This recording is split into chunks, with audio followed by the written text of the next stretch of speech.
A couple of residents have asked me about the 4 trees that were cut down on Lapham. Yeah, And they were saying, geez, I don't think that they were diseased or whatever, and I told them that I would get back to them because I wasn't sure. But they're in the way of the sidewalk. 3/4 of them Replacement. work. Yeah. Yeah, I sent out an email too, because I did get some questions, and I sent an email to the board to try to put all the information, because I'm assuming you guys, especially the ones that live close by, would be getting questions. The plan was to limit, avoid cutting any trees down in the whole project if we could. Park Avenue, we had room behind, we could shift things back a little bit, and if we didn't, we're gonna even try to work with the homeowners there to say, get an easement on, if we have to, move the sidewalk back a little bit. Fortunately, we had enough room to be able to keep it within the right of way, but save the trees.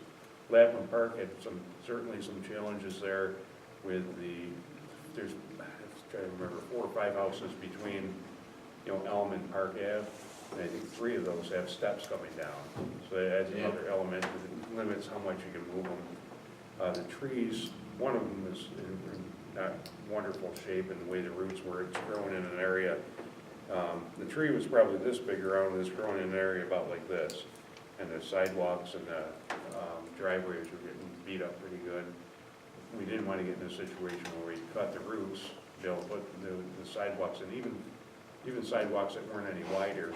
If we had to excavate down and get the sidewalks laid back down and excavate those roots, now we make a pretty dangerous situation with especially on the west side of them, with the winds typically out of the west, we're removing all the anchor on that side, so.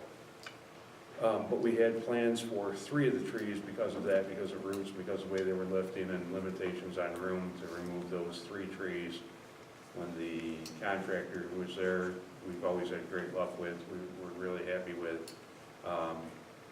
He was up in the bucket and did ground guys, he spun around, got this tree and went to get, we got tree number 1 and went to get tree number 2 and got number 1.5 instead. And started cutting it in the ground. I don't know why the ground guys, there was a communication error somewhere. The trees were all sprayed and marked, and I think he had talked to someone shortly before that and said, yeah, these ones, that one's saying it's not even marked. When he was up in the air, you get a different perspective and focus on what you're doing. He felt terrible, which he should.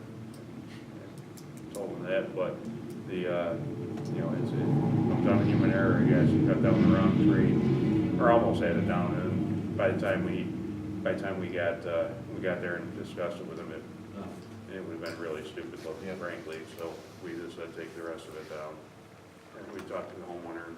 They're gonna, grinding the stump, doing everything, and that tree they're not charging us for, and they're gonna plant another one. So obviously it's not gonna be as tall, but it's the best that they can do. That's the unfortunate part of their job is if you make a mistake, there's, it's 50 years before you can make up for it, so.